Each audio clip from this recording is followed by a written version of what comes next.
eu estou recebendo no programa Seu Alvo em Foco um parlamentar bem atuante, também gosta de polemizar, mas com propriedade.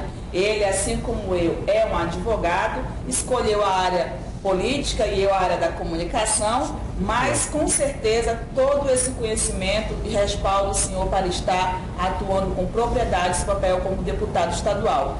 Bem-vindo, deputado Marcelo Ramos, ao programa Seu Alvo em Foco, e dê agora aí o seu alô para os nossos telespectadores. Obrigado, Elaine. Primeiro eu quero agradecer o convite. Para mim é uma honra poder dialogar sobre a política, sobre a boa política, sobre a política como ela deve ser feita e exercida. Desejar também um abraço a todos os seus telespectadores e dizer que eu espero, nesse nosso bate-papo aqui, poder contribuir com esclarecimentos e principalmente com algo que para mim é muito caro à atividade parlamentar, que é o dever de prestar conta das minhas ações no exercício de uma função pública. A questão de oposição no nosso Brasil, a questão política, ser um parlamentar de oposição tem estado bem enfraquecida no âmbito até nacional, porque as coligações, as alianças acabam que amarrando. Por que o senhor escolheu essa linha de trabalho, de ser alguém que está sempre alertando o que poderia ser melhorado na questão governamental? Na verdade, assim, eu oriento a minha ação por duas coisas. Primeiro, eu penso que o dever de fiscalizar os atos do Executivo não é um dever da oposição, é um dever do Parlamento. É da essência do Parlamento a fiscalização das ações do Executivo, o controle das ações do Executivo. Isso pode ser exercido de uma forma mais dura e pode ser exercido com diálogo com o governo. O que não pode é o parlamentar abrir mão do seu dever de fiscalizar, seja ele de oposição ou de situação. Ok. Sua visão parlamentar, vou colocar aqui uns 3 pontos que está sendo bem falado aqui na nossa cidade, até nacionalmente. Pedofilia. É uma situação que já é antiga, mas agora está ganhando muita força devido a novas leis, o parâmetro do adolescente, da criança e adolescente, enfim, como que o senhor encara essa problemática e quais as medidas mesmo cabíveis e energéticas que devem ser tomadas para autoridades ou não que estão envolvidas nesse tipo de situação? Um crime nefasto, até difícil falar de um crime como esse, né? Porque você tolir as esperanças, tolir os sonhos de uma criança, abusar sexualmente de uma criança, é algo ou doentio do ponto de vista de doença mesmo, ou doentio do ponto de vista de comportamento, de desvio de caráter, de desvio de conduta. Uma criança, uma mãe bem estruturada, bem educada, com famílias bem estruturadas, a pedofilia é mais difícil de chegar até lá. Não estou dizendo que ela não chega, mas é mais difícil de chegar até lá. O que nós temos visto no Amazonas em especial, e no caso em especial de Quari, que é o que está hoje mais em evidência, é que há uma lógica nefasta, que é deixar as famílias na miséria para depois oferecer benesses em troca de favores sexuais das suas filhas. Isso é muito mais grave. Agora, quando os agentes políticos geram a miséria para, aproveitando-se da miséria, comprar já não mais consciências, mas comprar virgindades, comprar sexo das filhas dessas famílias mais humildes, isso precisa ser combatido veementemente e por isso eu tenho muita convicção de que o Amazonas começa a trilhar, ainda timidamente, mas começa a trilhar um caminho de enfrentamento verdadeiro desse crime. Outro ponto de vista seu como parlamentar e até como cidadão, questão da Copa do Mundo. Temos motivos para comemorar ou motivos para ficar com o pé atrás um pouco? Não, eu tenho convicção de que nós não temos motivos nenhum para comemorar. E quem diz isso, Elaine, é alguém que também recebeu com entusiasmo a notícia de que nós seríamos subsede da Copa do Mundo. Eu me entusiasmava com o evento Copa do Mundo como indutor de investimentos em infraestrutura. Tanto que quando anunciaram a Copa, não anunciaram só a arena. Anunciaram a arena, investimento em mobilidade urbana, em segurança, em saúde pública, em ampliação de rede hoteleira, em saneamento básico. Então, venderam a Copa como um pacote. Agora nós chegamos a poucos dias da Copa do Mundo E o que desse pacote foi entregue? Apenas a arena e uma tímida ampliação, reforma do aeroporto Eduardo Gomes. Portanto, aquela esperança da arena, da Copa como indutora de investimento, ela caiu por terra. Nada de mobilidade, nada de reordenamento do centro histórico, o porto não foi reformado, a estrutura urbanística da cidade não foi refeita como eles prometiam ao anunciar o evento Copa. Portanto, o que fica de legado? Uma arena deficitária, segundo as próprias palavras do governador, custa R$500 mil para manter sem acender os refletores, e uma dívida de mais de R$1 bilhão. Quando eles anunciaram o evento Copa, eles disseram que a arena ia ser feita com dinheiro privado. A arena foi feita endividando o estado do Amazonas com empréstimo junto à Caixa Econômica Federal. Portanto, esses 700 milhões gastos na arena serão pagos com o suor do povo trabalhador do estado do Amazonas e da cidade de Manaus. Isso é lamentável. Eu estou absolutamente frustrado com o evento Copa do Mundo. Frustrado ao ponto, pode até parecer meio radical, mas frustrado ao ponto de ter decidido nem solicitar ingresso para nenhum dos jogos. Vou assistir na televisão, em casa, como vai assistir a grande maioria do povo do Amazonas, porque a cidade de Manaus tem 1.800.000 habitantes e lá só cabe 45 mil. Portanto, a maioria das pessoas vai assistir a Copa como sempre viu, em casa, e eu sou uma delas. E até porque outra questão bem interessante que nós vamos falar agora sobre isso é o trânsito, né? Eu mesmo moro próximo à arena e já estou aqui com uma interrogação. Como é que vai ser para eu me deslocar nesse período de Copa? Porque já sem estar com a Copa, nós estamos com um trânsito caótico. E tem algumas medidas assim que nós ficamos assim pensando, como é que foi feito isso? Será que tem algum planejamento, algum engenheiro de trânsito envolvido? Porque são algumas atitudes, algumas decisões bizarras que estão sendo tomadas em principais avenidas, como Constantino Nery. Constantino Nery está praticamente hoje só uma mão do meio para o carro, porque a direita e a esquerda foram para ônibus. Jama Batista com um sinal, todo o tempo lá o pedestre apertando, tem direito de estar transitando, sim. Não, o mais engraçado é que o sinal fica entre duas passarelas. Isso, então é umas situações assim meio que surreais. Trânsito, qual é a sua percepção? Eu li um artigo do senhor sobre trânsito nas redes sociais e achei interessante umas alternativas que a Anísio colocou. Então, a sua percepção sobre o trânsito. Em relação ao trânsito em geral, acho que primeiro nós temos que partir de uma premissa objetiva. As pessoas querem resolver o problema de trânsito e mobilidade pensando só em carro. Pensando só em carro não tem solução. O Manaus licencia 4 mil carros por mês. Significa que a cada ano entram 48 mil carros nas ruas de Manaus. É impossível que as ruas se alarguem na mesma proporção. Portanto, não adianta achar que é alargando rua, construindo novo viaduto e tudo mais, que você vai, de forma estruturante, resolver o problema do trânsito. Hoje, nós ainda não podemos dizer para quem tem carro, deixe seu carro em casa e vá de ônibus. Mas nós precisamos criar as condições para que, num futuro próximo, nós possamos dizer isso para a população. Nós precisamos estimular os deslocamentos não motorizados, então, ter calçadas arborizadas, para que os pequenos deslocamentos sejam feitos a pé, tirando o carro da rua. Nós precisamos criar ciclovias, ciclofaixas e ciclorotas para que alguns deslocamentos sejam feitos de bicicleta. Acho que já passou da hora de um modal de transporte coletivo urbano fluvial, inclusive com uma linha que saísse ali da Marina do Davi e fizesse Marina do Davi, Porto de São Raimundo, Porto de Manaus, Manaus Moderna, Feira da Panaí e terminando lá no Ceasa. Não dá para ir até o Colônia Antônio Aleixo, porque a Colônia Antônio Aleixo, quando o rio seca, não dá para chegar até lá. Mas nós temos que ter uma mobilidade de transporte urbano fluvial, que pode até ter uma característica de transporte também turístico, porque os turistas vão pegar essa linha para conhecer a orla de Manaus. Talvez essa linha possa ser metropolitana, estender até ali o Cacau Pireira, onde já tem um grande deslocamento em pequenas embarcações para a cidade de Manaus. Então tem soluções. O que precisa é bom senso, ciência e humildade para ouvir boas soluções que existem no seio da sociedade. Tem que colocar a tecnologia a serviço do transporte e trânsito.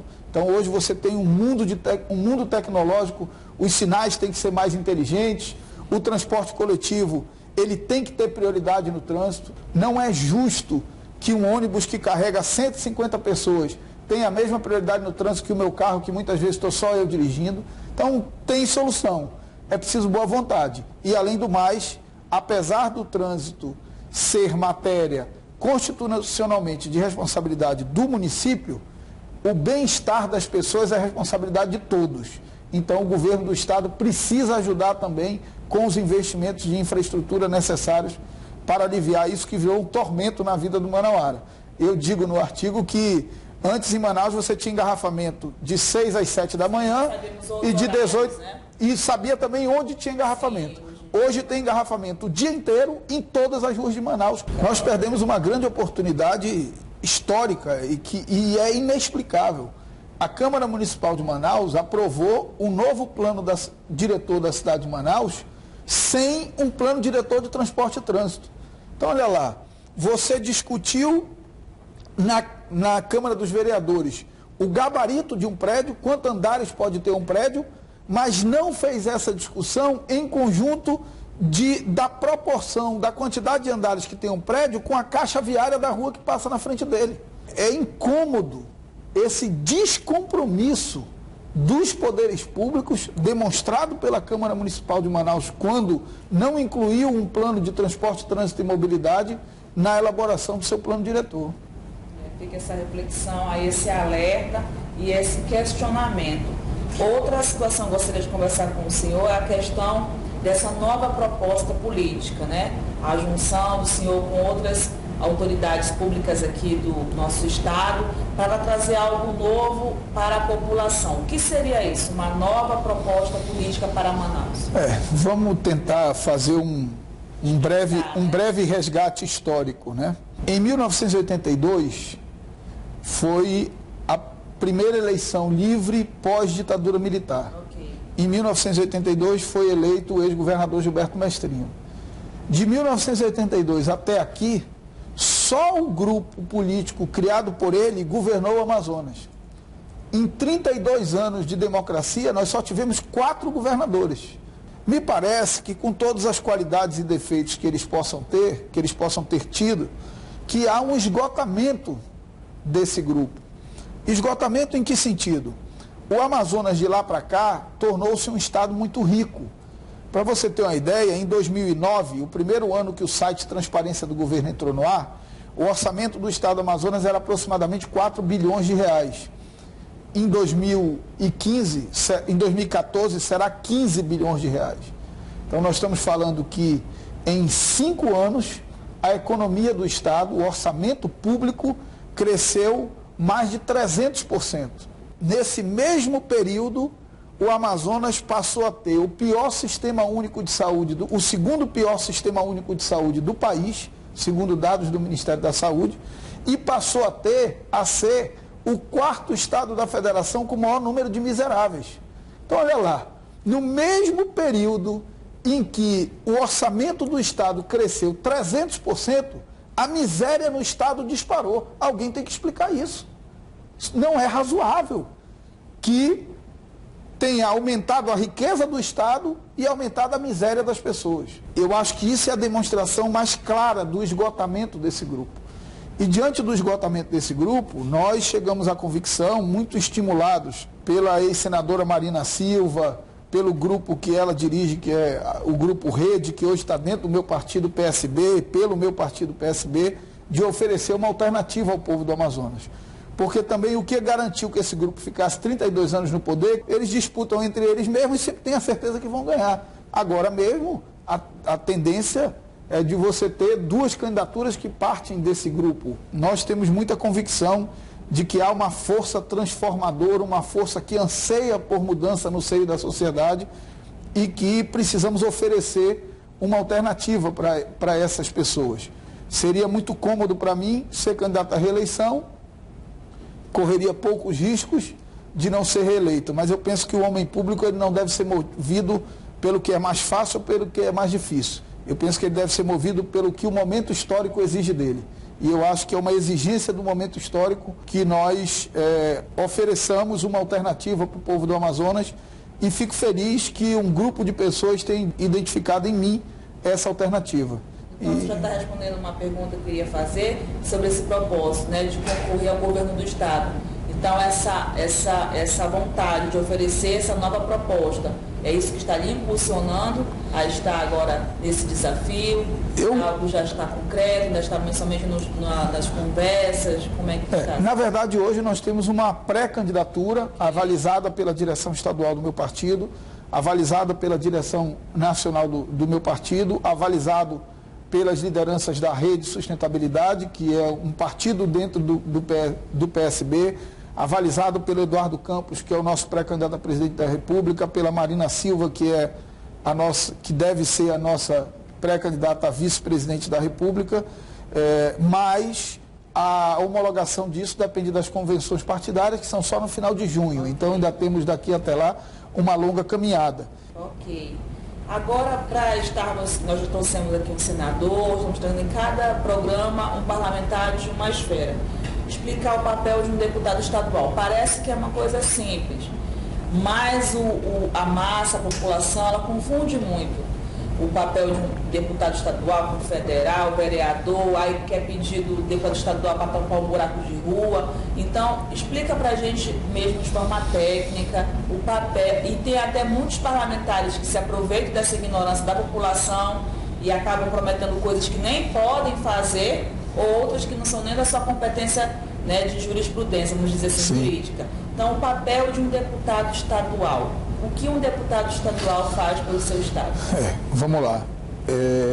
Primeiro, nós adotamos um modelo que é aquele modelo lá do espírito das leis de Montesquieu, de tripartição dos poderes: executivo, legislativo e judiciário. Os deputados fazem parte do poder legislativo.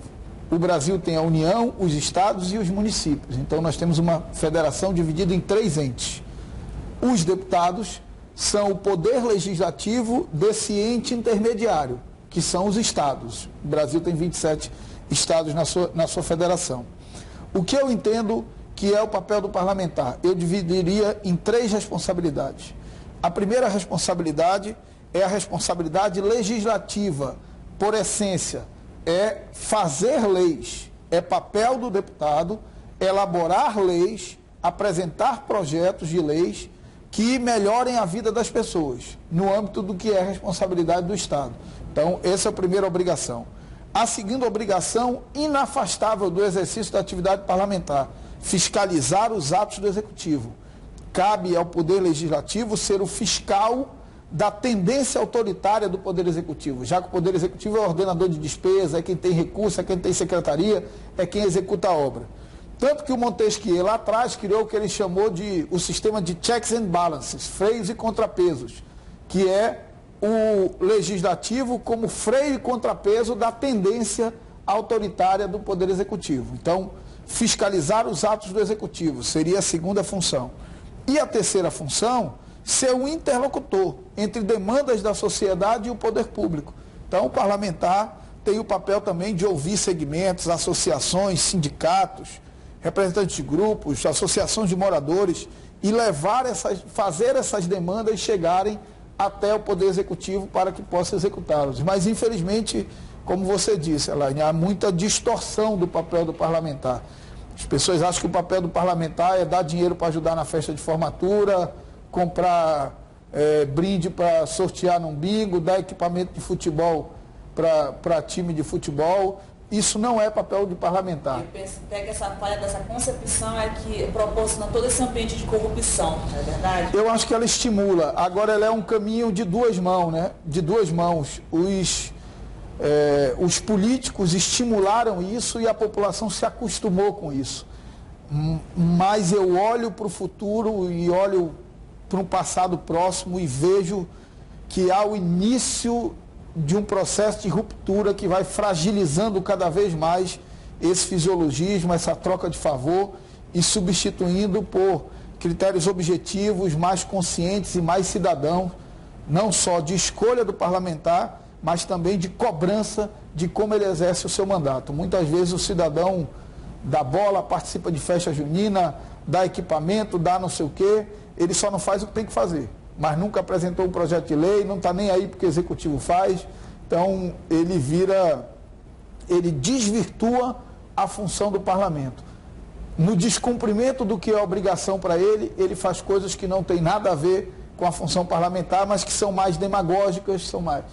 Quem alimenta esse tipo de coisa precisa de um dinheiro que só o mandato não é suficiente para bancar. E se precisa de um dinheiro que só o mandato não é suficiente para bancar, é aí que entra a mão da corrupção, a mão nefasta da corrupção, do desperdício de dinheiro público. Mas eu sou um otimista, eu acredito que nós estamos vivendo um momento de virada e que novos tempos estão chegando.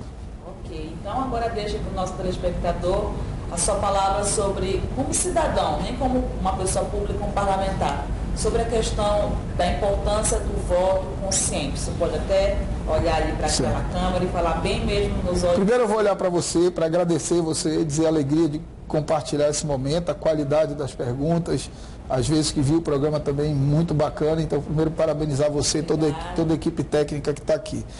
Aos telespectadores, eu quero dizer que nós viveremos em breve um momento histórico fundamental para o nosso país, teremos eleições gerais, é um momento de mudança. No ano passado, em junho, boa parte da juventude, da população brasileira foi às ruas clamar por novas estruturas de poder, manifestar as suas esperanças, os seus desejos de mudança, e é preciso agora em 2014 dar consequência àqueles gritos que foram ouvidos nas ruas. Portanto, eu peço a todos que sejam absolutamente criteriosos na escolha do seu voto. A hora que a população for criteriosa em que essa energia transformadora entrará em movimento e não haverá tempo de TV, conchavos partidários, dinheiro que será capaz de superar a energia transformadora e o desejo da população por novos tempos na política. Eu sou um homem de muita esperança, sou um homem de muita fé, de fé em Deus e de esperança de que dias melhores virão.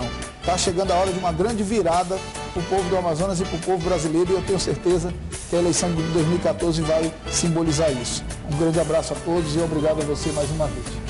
Nós agradecemos toda a equipe do programa Sualvo em Foco, que você conferiu, o nosso quadro Política em Foco, que hoje recebeu o deputado Marcelo Ramos. Vamos estar trazendo também outras autoridades nessa matéria exclusiva desse quadro Política em Foco, para estar esclarecendo o papel de cada parlamentar e trazer para você uma maior consciência política e a importância do seu voto. O programa que você acabou de assistir é